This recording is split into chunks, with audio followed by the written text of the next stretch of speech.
¿Qué tal? Buenos días. Esta mañana vamos a conversar acerca del ascenso del populismo en Europa, Estados Unidos, parte de Centroamérica y por supuesto Sudamérica. ¿Y por qué es importante tener programas de doctorado en nuestro país? De eso y más hablamos hoy en República.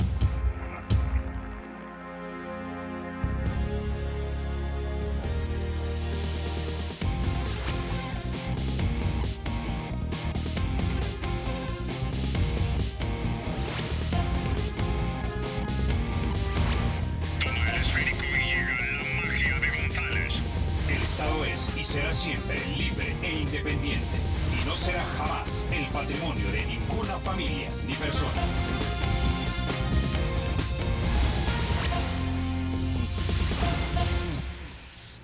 Bueno, en su libro más reciente, Timothy Snyder, un historiador estadounidense, el libro se llama Sobre la tiranía, 20 lecciones del siglo XX.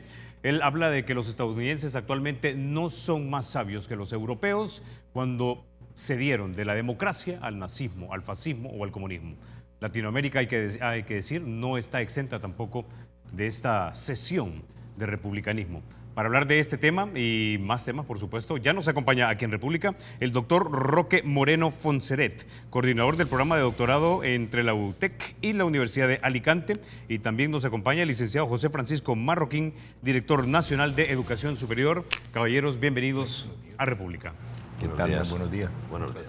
Bueno, doctor, no podíamos tenerlo aquí y dejarle de preguntar. Uno de sus trabajos colectivos es titulado La aniquilación de la República. ¿Está siendo aniquilado la República a nivel global? Bueno, en concreto el trabajo que hemos publicado últimamente se centra en el proceso que se vivió en España en los años 30, que supuso el final de la Segunda República, prácticamente el único experimento realmente democrático que ha tenido España hasta el advenimiento de la democracia ya en 1975 tras la muerte del dictador. Fue un proceso muy complejo, pero que fundamentalmente se caracterizó por el intento de eliminar no solamente física, sino también de la mente a todo lo que oliera a república y a los valores republicanos. Ahora, doctor, ¿por qué un colectivo, independientemente del país que sea, puede ser España, puede haber sido Alemania, puede ser Estados Unidos o puede haber sido El Salvador, ¿por qué, si se supone que a la base teórica de por qué tenemos república está que nosotros cedemos parte de nuestros derechos, conformamos un Estado para que este Estado nos defienda a nosotros, ¿por qué terminamos apoyando de repente a un hombre fuerte que llega y básicamente aniquila todos aquellos derechos o parte de los derechos que nosotros cedimos y encima elimina el resto? Bueno, la verdad es que las causas son bastante complejas, pero la historia lo que nos viene a demostrar de manera persistente es que normalmente en momentos de crisis económica se pone en tela de juicio muchos de los valores democráticos que pues están en definitiva en la cultura republicana. Por tanto, siendo quizás muy esquemáticos, sí que podemos decir que una crisis económica suele provocar crisis de legitimidad democrática. Evidentemente luego hay otros factores que también hay que considerar, pero sin duda este es el fundamental. ¿Es este ascenso del nuevo populismo tanto en Europa como en Estados Unidos, en parte de Sudamérica, una erosión de los principios republicanos? Bueno, en principio no tenía por qué o no tiene por qué ser así. Es decir, el populismo no es exactamente ir contra los valores de la República. Es más, en muchas ocasiones, muchos de los movimientos populistas que ahora vemos, en España, por ejemplo, hay un partido emergente que está a punto de situarse en cuanto a seguimiento de voto en segunda posición, precisamente consigue estos apoyos gracias a la defensa de los valores realmente republicanos. Y en España en concreto, hay una figura que es la del monarca, que está siendo pues especialmente atacada en los últimos años, por lo que supone en definitiva la presencia de la institución de la de la monarquía. Ya digo que en principio esto no tiene por qué ser así, aunque sí que es cierto que en numerosas ocasiones estos movimientos populistas derivan en situaciones en las que podemos decir en aras de defensa de los valores democráticos se cuestionan muchos de esos valores y no se admite o se desprecia la oposición o lo que representan otras ideologías. Y yo creo que por encima de cualquier otra circunstancia, independientemente de lo que uno piense, lo fundamental siempre es el respeto. El respeto a las ideas que tiene el de frente. Okay. Ahora, doctor José Francisco, para que algo sea, digamos, asimilado o internalizado, tiene que ser enseñado. Es decir, usted es director nacional de Educación Superior. Recuerdo cuando íbamos a montar este programa y mi propuesta era que se la llamara República, mucha gente se rió. Es decir, dentro de los mismos colegas dijeron, eso nadie lo va a entender y simplemente no lo van a tomar en serio. No tenemos arraigado en nuestro país, en nuestro currículum educativo, enseñanzas que nos lleven a considerar el republicanismo como tal vez una manera imperfecta de gobernarnos, pero tal vez la mejor. Sí, fíjate que no entiendo por qué la reacción al nombre del programa, un nombre muy atractivo, ¿no? Yo inmediatamente hubiera pensado en los griegos, no hubiera pensado y en el origen de lo que son las organizaciones políticas en estos momentos y cómo dirigen los países los políticos. Sí, efectivamente, y la bienvenida al doctor es precisamente porque la mejor manera de estar atentos a lo que está sucediendo y de los beneficios que puede o no puede traer para un país determinado el derrotero que se le dé al país es a través de la escuela, de los estudios. Y esto no es como les dijera, empezando en los niveles previos al nivel universitario, porque resulta que en los niveles previos tenemos el problema de la familia. En realidad el lugar común para formar en valores es la familia. Lo demás se complementa en la escuela con la matemática, con las ciencias, con la gramática.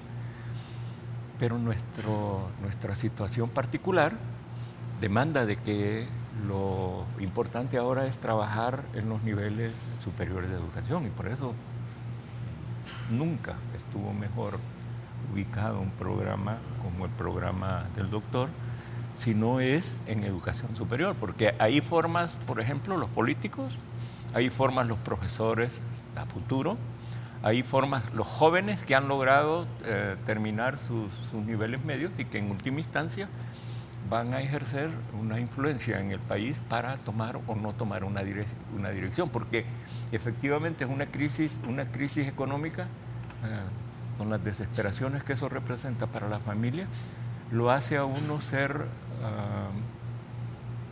fácil de escuchar atracciones que en otro momento no lo harías. Que supongo yo que en un momento determinado un líder de esto que te está demandando de que algunas personas tienen condiciones de inferioridad y no sé qué cosa, en condiciones económicas diferentes, tú simple y sencillamente lo descartas.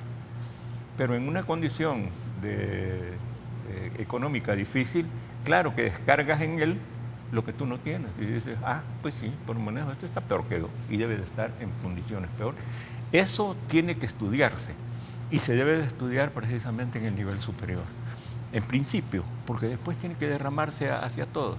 Como sabrás, en estos momentos en la Asamblea Legislativa todos los partidos políticos decidieron de que en todo el nivel educativo previo al universitario y al universitario se debe de trabajar este concepto de moral, urbanidad y cívica. Ha sido una cosa bastante complicada porque, tú sabes, moral, urbanidad y cívica tiene márgenes y lo importante es cómo nos ponemos de acuerdo en cuáles son los márgenes que tú no vas a traspasar.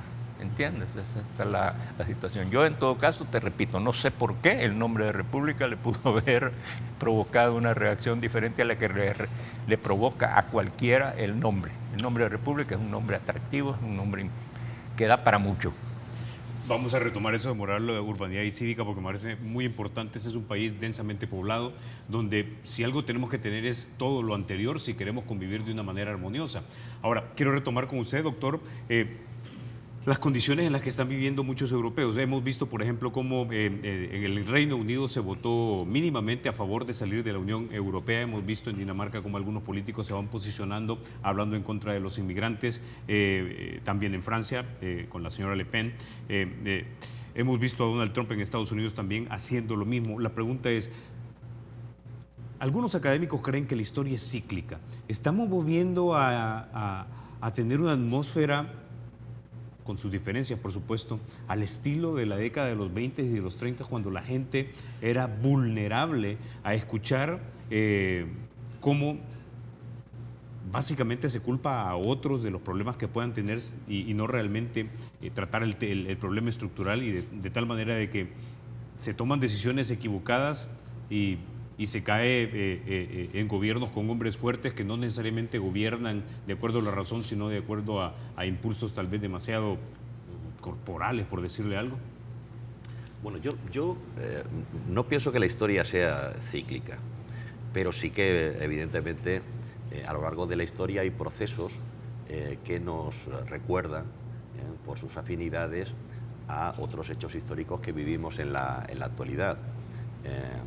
Y precisamente de cómo se solventó ese proceso histórico anterior podríamos sacar muchas enseñanzas. Desgraciadamente, hoy en día la sociedad actual, que es más globalizada que nunca, sin embargo, desconoce su pasado más reciente, y no digamos el que transcurrió siglos atrás. Eso es un gran problema, porque yo creo que de esas enseñanzas que la historia nos da, podíamos, sin lugar a dudas, extraer conclusiones que nos llevaran por caminos distintos a los que ahora estamos. Evidentemente, hay situaciones de semejanza entre lo que ocurrió fundamentalmente en Europa en los años 20 y 30 y lo que está ocurriendo en la actualidad, lo que ya lleva ocurriendo desde hace algunos años, prácticamente desde que se inicia la crisis económica en Europa en el torno del año 2007-2008.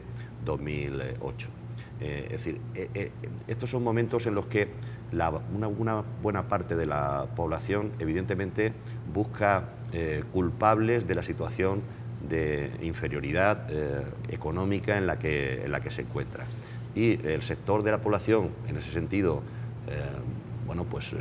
en el que se centran todas las críticas, suelen ser los inmigrantes. Nadie se acuerda que esa población inmigrante aportó mucho en momentos de desarrollo económico.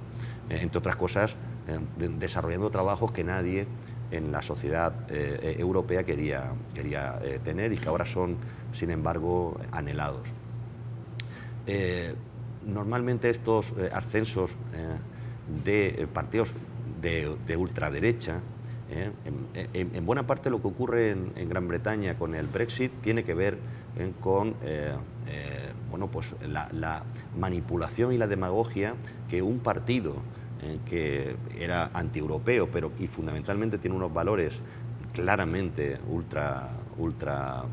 de ultraderecha, consiguieron calar en la población. En el caso de los ingleses buscaron el culpable, ya no tanto en los inmigrantes que también, sino también en la Europa continental.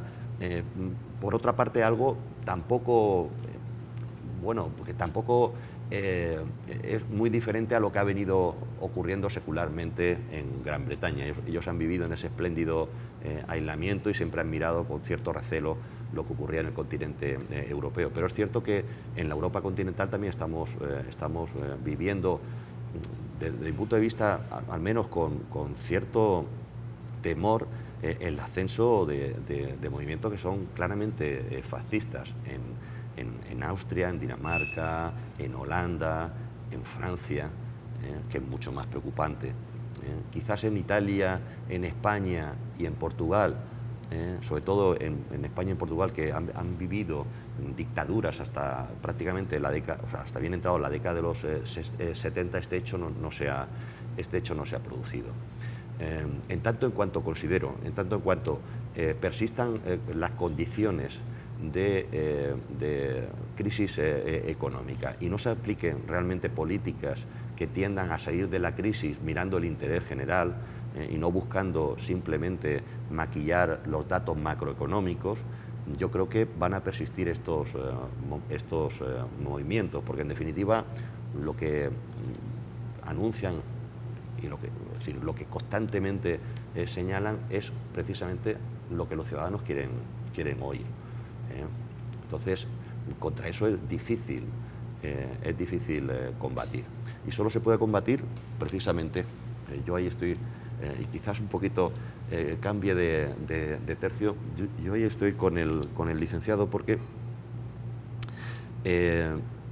yo creo que en tanto en cuanto una educación una población esté más formada y más educada desde los primeros años hasta la educación superior, es mucho más difícil que estos mensajes xenófobos, estos mensajes, en definitiva, intolerantes, calen.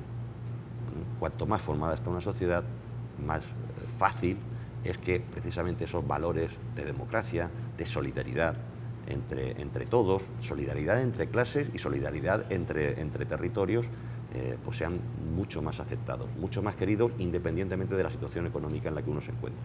Ok, entonces básicamente una ciudadanía educada, informada y yo añadiría valiente es quizá la mejor defensa en contra de los autoritarios y los populistas. Ok, cuando regresemos de la pausa vamos a hablar del populismo, pero aquí en América, la del norte, la del centro y la del sur. Pero antes de eso, quiero contarles que el Banco Promérica de El Salvador cuenta con 44 puntos de atención en todo el territorio nacional, tiene más de 100 cajeros, tiene 7 kioscos y tiene 69 corresponsales financieros. Si usted quiere más información, llame al centro de contacto 2513 5000 o sígalos en el Facebook como Banco Promérica El Salvador. Ya volvemos.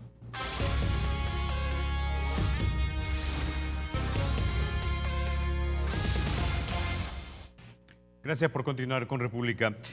Doctor Moreno, en Estados Unidos ya periodistas, analistas y académicos han catalogado o han definido al presidente Trump como una persona que es un autoritario populista.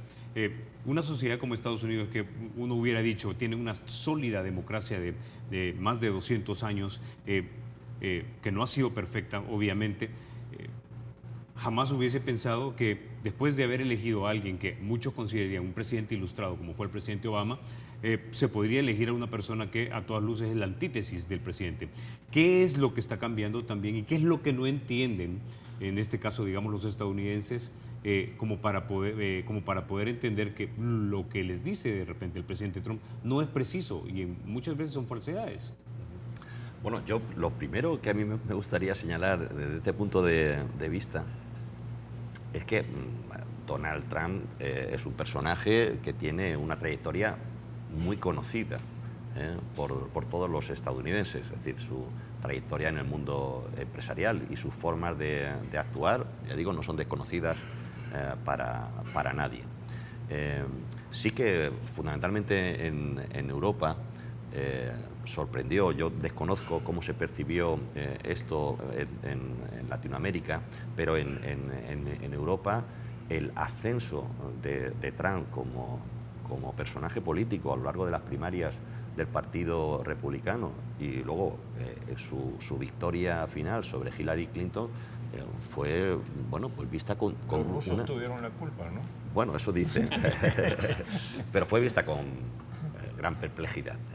Realmente nadie lo podía entender. Es cierto que la cultura democrática de los Estados Unidos es algo diferente a la europea. En Europa, después de la Segunda Guerra Mundial, lo que ocurre es que poco a poco se van estableciendo estados de bienestar y hay un proceso de redistribución de la riqueza basada en la solidaridad que no se da en los Estados Unidos, donde el mercado funciona quizás con mayor independencia y eso da lugar a diferencias sociales mucho más importantes.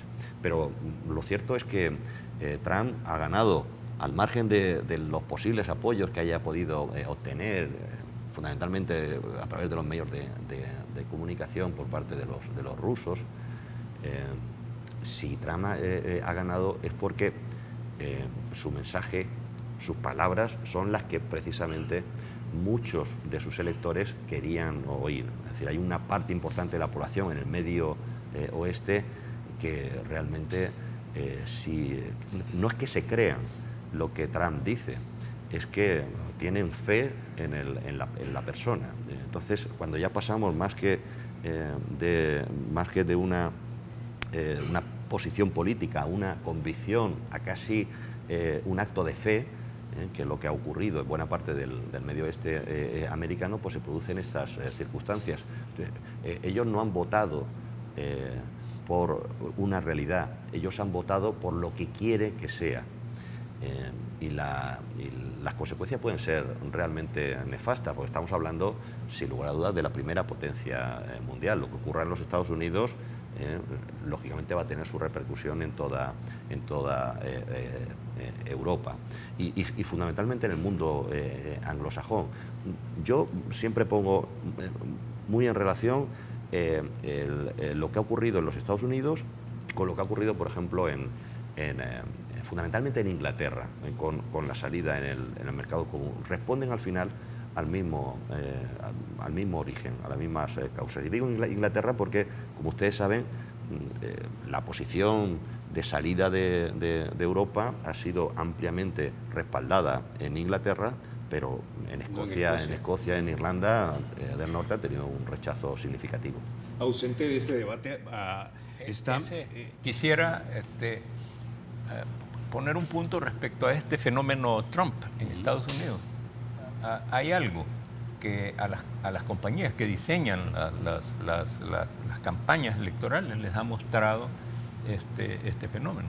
No fue con los departamentos o estados que tienen el mayor número de personas en el estado, sino que son los estados pequeños en donde se lograron conseguir los electores, porque en Estados Unidos la elección es elección de segundo grado. Entonces, simple y sencillamente, el diseño de la campaña fue conseguir el número adecuado de electores para lograr llegar a la presidencia, aunque el número de votos para doña Hillary fue mucho más alto que el número de votos contra...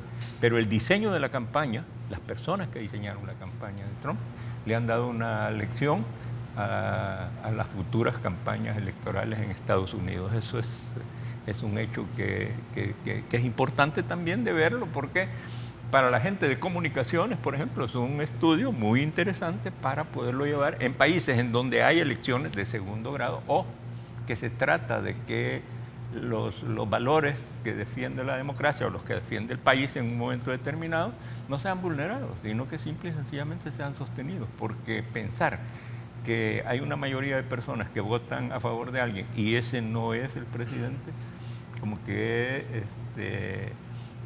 suena un poco... Sí, bueno, es que aquí hay un debate en torno a valores democráticos. Los valores los tienen todas las democracias, pero los sistemas electorales son muy diferentes y en función de esos sistemas electorales se puede dar un resultado u otro. Siempre se ha puesto en tela de juicio pues los inconvenientes que pueden tener los sistemas proporcionales o los sistemas mayoritarios. ¿Cuál es el mejor en determinadas sociedades y cuál es el peor? Bien. Independientemente de eso, algo que se ha apuntado, en función de esos sistemas electorales, ahora los más media, los medios de comunicación, los expertos en comunicación están fabricando mensajes para que, atendiendo a ese sistema electoral, simplemente se consiga ganar la mayoría. De tal manera que estos mensajes pueden decir hoy una cosa y al día siguiente la contraria, con el objeto básicamente de obtener la mayoría suficiente para tener el poder. Y cuando el poder se convierte en el fin, que es en definitiva lo que está ocurriendo, y no en el instrumento para el bienestar general, es cuando surgen los problemas. Porque Ahora lo que tenemos, en el caso de los Estados Unidos, es que muchas de las cosas que se han dicho y se han defendido son impracticables, a menos que se caiga en actitudes claramente antiautoritarias que yo no creo que la sociedad norteamericana vaya a respaldar en su conjunto. Un gran triunfo de la democracia norteamericana el demoler el muro de Berlín. Sí. Ahora parece que como que va a haber un triunfo construyendo un muro. Pero sin embargo, también quiero decir que desde Europa se está criticando mucho la construcción del muro desde una posición, yo creo que algo hipócrita, porque Europa también ha levantado sus muros. Yo quiero recordar, porque además yo nací allí, en las dos ciudades que España tiene en el norte de África, hay muros de estas características, es decir, tienen muchos menos kilómetros. Ceuta y Melilla me estoy refiriendo, tienen muchos menos kilómetros que lo que va a tener el muro de los Estados Unidos con México. Pero los muros existen ya también. Es decir, cuando en España muchos critican, no, el muro tal, digo, no, es que nosotros tenemos otro, y que tiene 20 kilómetros, pero porque no hay más. Y luego tenemos otro muro, natural, que es el Mediterráneo. Y lo que está pasando en el Mediterráneo con los refugiados que desde el norte de África van hacia Europa es realmente una tragedia de todos los puntos de vista. Bueno, entonces está claro que los mensajes son confeccionados para grupos de personas que desafortunadamente están desinformadas, quizás muchas de ellas pobremente educadas y encima de eso fanatizadas. Ausente de este debate en los Estados Unidos, por lo menos, es una idea que me parece es central, y es la transnacionalización del capitalismo en las últimas 3 décadas, lo que dejó fuera de esta ola de bonanza a los que no pudieron transformarse laboralmente. Doctor. Sí, bueno, yo, vamos a ver, durante la década de los 90 y principios de los 2000, es cierto que el mundo que hoy llamamos, que antes llamábamos occidental, pero que hoy prácticamente está todo globalizado, vivió un desarrollo económico, yo creo que sin parangón en la historia contemporánea. Pero ese desarrollo económico fue muy desequilibrado.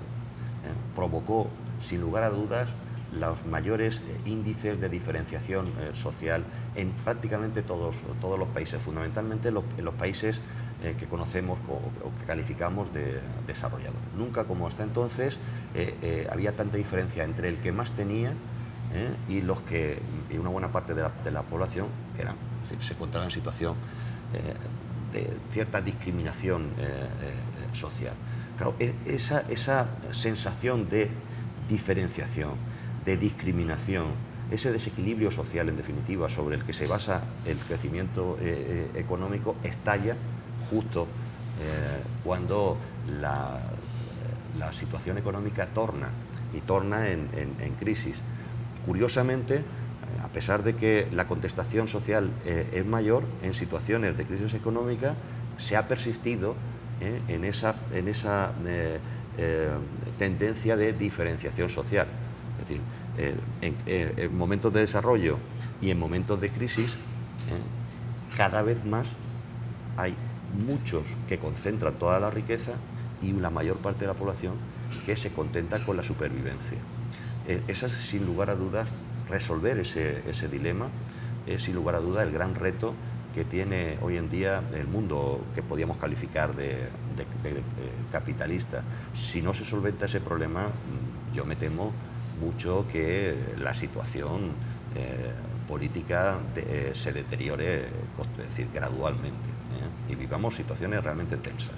Ahora, licenciado Marroquín, aquí tocamos una idea que me parece que es importante: ciudadanía informada, bien educada y que no esté fanatizada. ¿Cuál es el reto de la educación en El Salvador en este punto? Es decir, yo recuerdo cuando estudié en un colegio marista que parte del ideario era que querían crear un ciudadano crítico de la sociedad, decían, un ciudadano crítico, pero para ser crítico también tienes que tener información, tienes que tener acumulación de conocimientos, una capacidad de reflexión sobre estos conocimientos para validar, digamos, valga la redundancia, la validez interna de las premisas, de las ideas, de tal manera que puedas sentar criterio y entonces ser crítico o acrítico.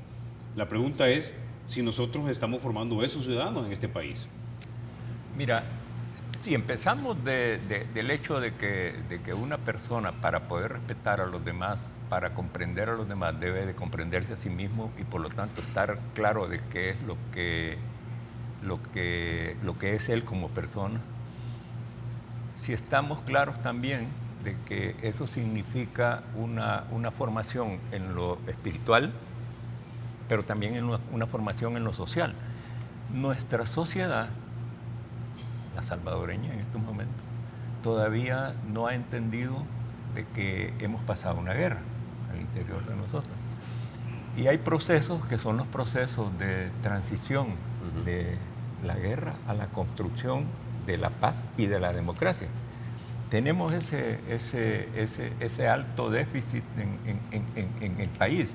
El proceso de transición del conflicto armado, que es todavía más cruel cuando es entre hermanos, entre personas que viven a la par de tu casa, no es alguien que vive y que de repente, por decirte algo, un país externo viene, invade, luego lo saca, se va, bueno, eso se acabó, tenés enemigos allá, pero estos enemigos se quedan aquí en el país. Y luego están los otros, que son los que aprendieron solamente a manejar las armas, porque tenían que defender su vida, porque estaban organizados en uno de los dos ejércitos, a los cuales no se les ha dado el proceso de incorporación a la sociedad de manera productiva.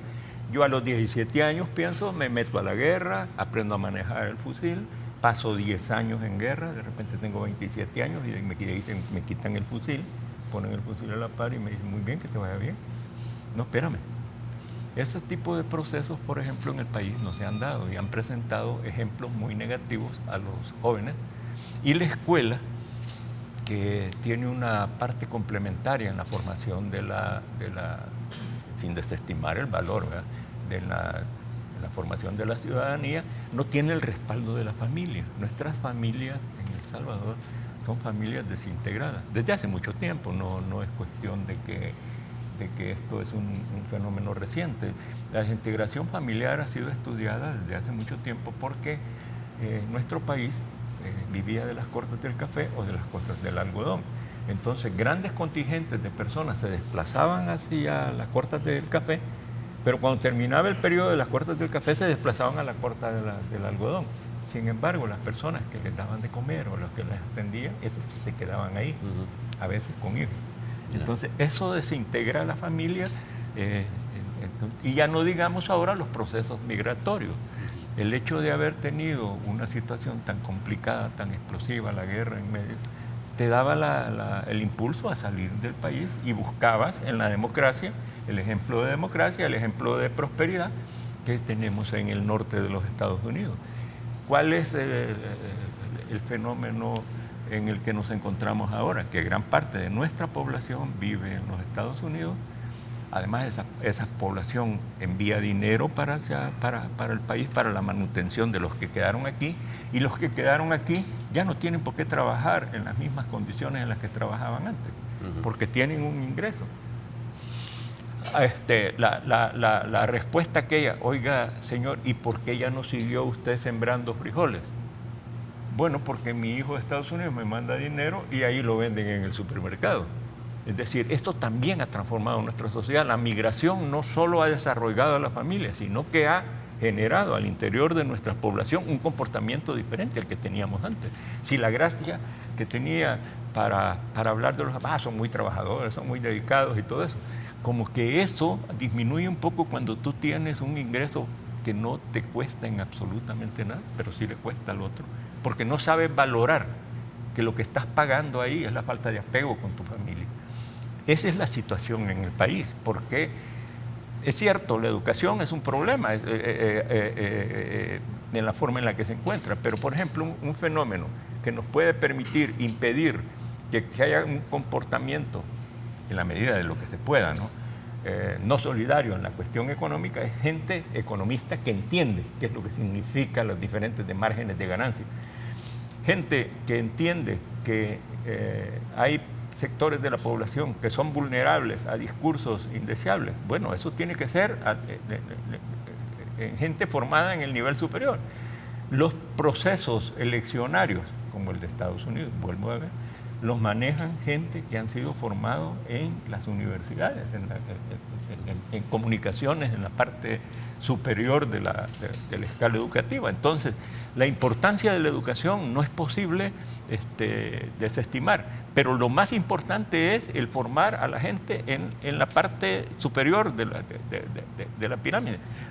No es que se va a dejar a la gente de la base de la pirámide sin atención, obviamente que no, pero donde se procesan los procesos importantes a profundidad es en educación superior, en donde se hace investigación, en donde se tienen doctores, en donde se tienen maestros, en donde se tiene gente que toma decisiones. Incluso los políticos usualmente están formados en educación superior. Claro. Entonces, vamos a tocar ese tema. Ahora, doctor, quiero que veamos a nuestra América Latina.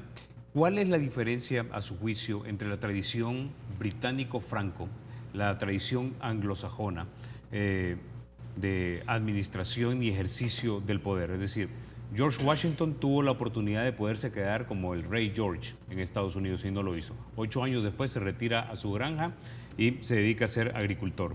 Pero en América Latina, desafortunadamente, desde México para abajo, hemos tenido una tradición en el que muchos que se creen que son elegidos, ¿verdad? O por alguna fuerza superior, ejercen el poder y luego se quieren quedar en el poder, o por la fuerza o por de facto, o llegan a través de mecanismos legales y luego tuercen los mecanismos legales para querer perpetuarse en el poder. Lo hemos visto en el general Pinochet, lo vimos con el teniente coronel Hugo Chávez, lo vimos con el presidente Fidel Castro, hemos visto ahora intentos de reelección en Paraguay, es decir, lo hemos visto en la hermana República de Nicaragua con el presidente Daniel Ortega, que tiene ahora una tremenda irregularidad, y en su esposa como vicepresidente. Es decir, ¿cuál es la diferencia? Es decir, nosotros venimos de una tradición hispana. ¿Cuál es la diferencia, a su juicio, entre nosotros y las tradiciones de América del Norte?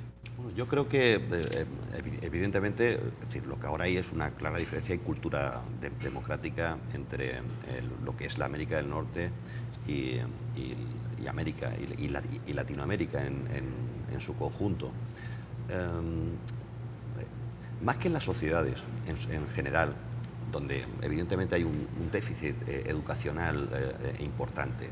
Esto solo se puede conseguir, solo se puede entender, repito, si la sociedad, sin una sociedad desmovilizada, acrítica, en falta de educación. Por eso yo siempre insisto en que para salir de esas situaciones hay que invertir en educación.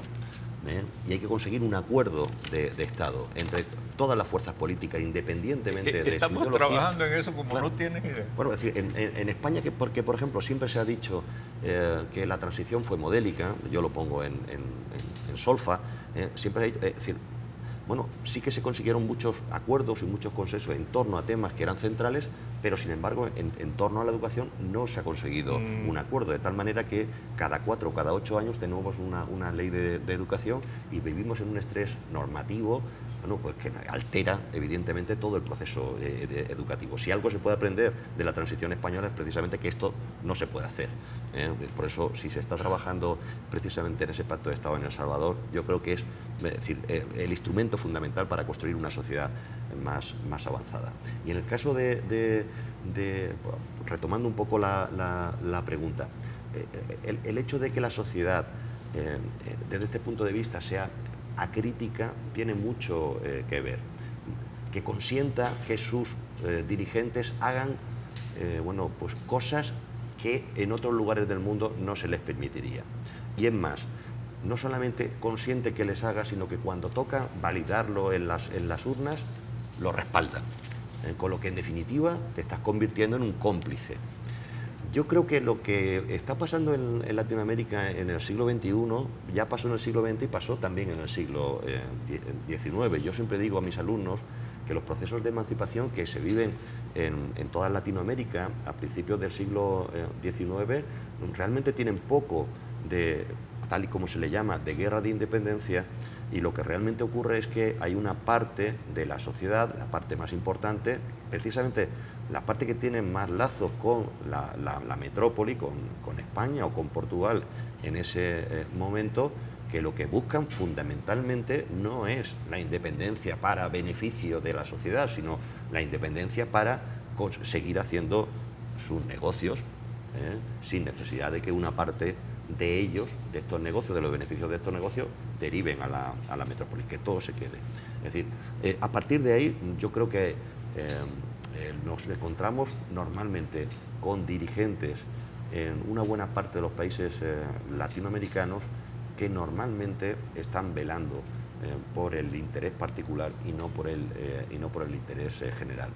Es un poco lo que antes llamaba o mencionaba, el poder es el fin y no es el instrumento de cambio de la sociedad, es el fin. Yo quiero el poder para hacer determinadas cosas. Y lo curioso de todo eso es que cuando la parte de la sociedad que se ha visto más desfavorecida por las políticas practicadas por esos dirigentes, cuando esa parte de la sociedad accede de una u otra manera al poder, lo sangrante de todo es que replican en muchas ocasiones actitudes que antes han criticado, e incluso replican actitudes que han luchado o que han combatido con las armas y que han costado vidas humanas. Yo creo que ese es el problema. Okay. Entiendo entonces que desafortunadamente hay proyectos de sostener el poder, pero no proyectos de nación que respondan a todo. O sea, da la impresión entonces que el antivalor madre o original de la cultura, bueno, desafortunadamente la cultura hispana, hay que decirlo, que nosotros heredamos es la exclusión, entonces, y no la integración. Mira, quiero hacer una observación con todo respeto, que tú hiciste un listado de personas que se han sostenido en el poder durante mucho tiempo y pusiste a Pinochet junto a otras personas. Yo con todo respeto te puedo decir, hay una diferencia en haber llegado como llegó el general Pinochet al poder que cómo han llegado las otras personas que tú listaste. No los estoy defendiendo a ellos, pero sí hay una diferencia en la que hay... La diferencia podrá ser de origen, pero erosionaron la República en su momento. Y eso es lo que nosotros, particularmente en este programa, estamos completamente en contra. Eso es correcto, estar en contra de erosiones de la República, pero para eso precisamente es que es necesario estudiar todos los procesos que se están llevando a cabo en todas partes del mundo. Brexit, me dices, se vota por salirse de Europa. Sin embargo, una parte del Reino Unido no está de acuerdo con salir, sin embargo lo sacan. ¿Erosiona o no erosiona eso los intereses de ese sector de la población que no está de acuerdo? Porque allí hay o no erosión de esa organización social. Mira, hay procesos y hay procesos. Los nuestros, obviamente, los procesos latinoamericanos, como todos los procesos, están en construcción y unos imperfectos, más imperfectos que otros. Pero ejemplos de cosas indeseables las hay prácticamente en todas partes del mundo, no solo en los países en los que la construcción de la democracia es tan reciente. Piensa en el nuestro, piensa en nuestro país. Sin embargo, el ejemplo que estamos dando nosotros es simple y sencillamente, mira, ya estuvo, ahora nos vamos a decidir por lo que tú ofreces, por lo que tú haces, y ya veremos en las elecciones cómo te va y cómo nos va a nosotros. Es decir, ese es el camino. Tengo que ir a la pausa. Cuando regresemos, nos han dicho que menos del 1% de los catedráticos en este país son doctores. Eso es gravísimo. Los doctores desarrollan conocimiento y preparan esa ciudadanía informada y bien educada, que son línea de defensa de la República. Ya volvemos.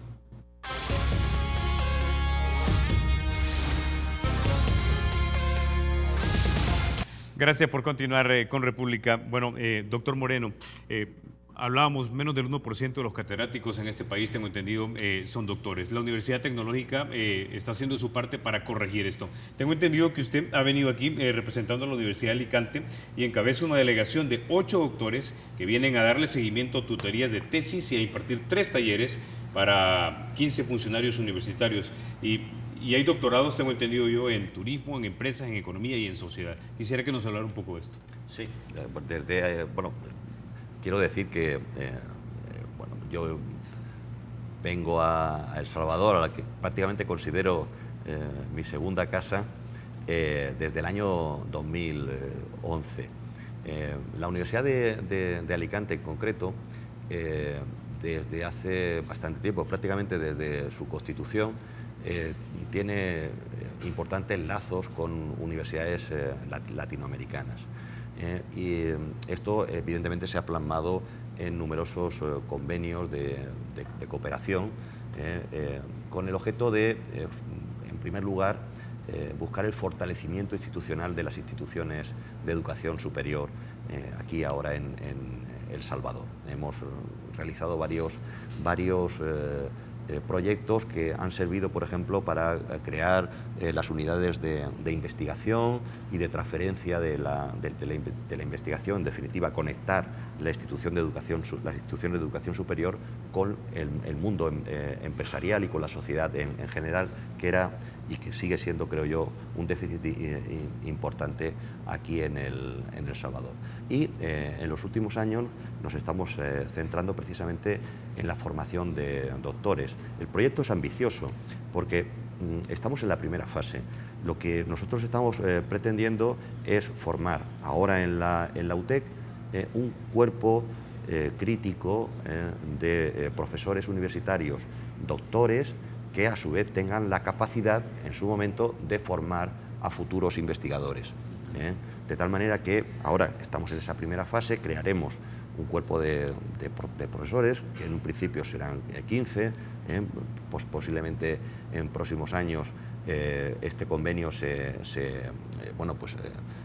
continúe y podamos formar otro número similar. Estamos también trabajando para que este mismo proyecto se implante en la Universidad de El Salvador, de tal manera que en un plazo medio de tiempo estas universidades puedan ofertar por sí solas programas de doctorado que formen a doctores sin necesidad de contar con la colaboración y con la ayuda, en este caso, de profesores de la Universidad de Alicante.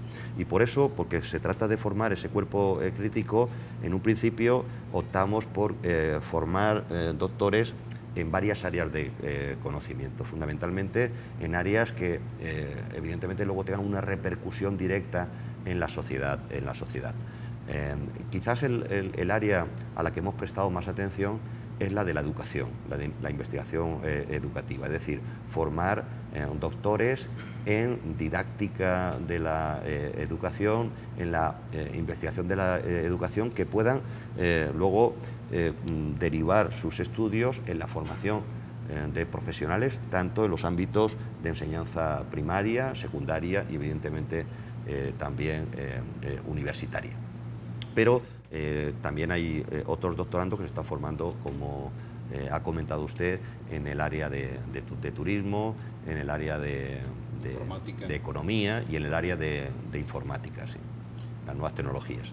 Bueno, entiendo entonces, licenciado Marroquín, que en este punto la Universidad Tecnológica es pionera en hacer estos contactos con universidades de España para tratar de formar a mayor cantidad de doctores. La pregunta es, en su análisis técnico, licenciado Marroquín, idealmente en El Salvador, ¿cuántos doctores deberían formar parte del staff de cada universidad? De las más grandes, por lo menos, que tenemos: la Universidad de El Salvador, la UCA, la Tecnológica, la Gavidia, la Alberto Masferrer, la Einstein. Mira, vamos a distinguir dos cosas. Uno es el nivel de doctorado que puede alcanzar alguien sin necesidad de pasar por un proceso formal de obtención del título, y otra es lo de obtención del título.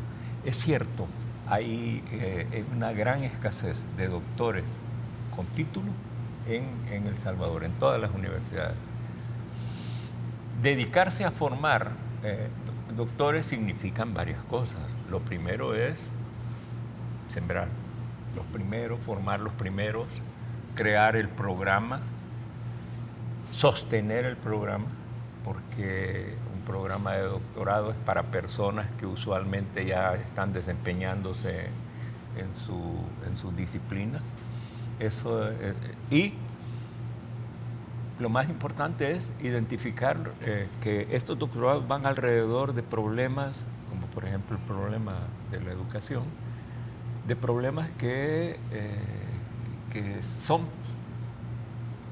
lo voy a decir de una manera que me cuesta sacarlo, para siempre, son problemas para siempre, son problemas para seguir enfrentándolos, para seguirles obteniendo cada vez más y más conocimiento. No me cabe duda a mí que, por ejemplo, programas de doctorado en turismo, programas de doctorado en economía, son muy importantes. Por otro lado, es cierto, la universidad, por tener sus propias características, es una actitud pionera el venir a decir voy a formar doctores, porque sostener un programa de doctorado en el país ha sido muy difícil. Hay al menos a lo sumo 2 o 3 programas que se han logrado sostener. ¿Pero fue esto siempre así o la guerra nos robó una generación de...? No, la guerra lo que hizo fue cortar un proceso que pudo haber desembocado en esto. Porque sucede que las universidades y el país mismo quedó aislado. Yo no podía invitar a personas, por decir amigos españoles, a que vinieran a El Salvador en medio de una guerra. Primero porque me decían, y es seguro. y luego lo otro es porque la preocupación de la guerra, el ambiente de la guerra, no te permitía desarrollar los programas de doctorado, no te permitía, era imposible. Yo regresé a El Salvador en 1984 y cuando me encontré con personas que tenían nivel semejante o superior al que yo traía de estudiar, pero no tenían título.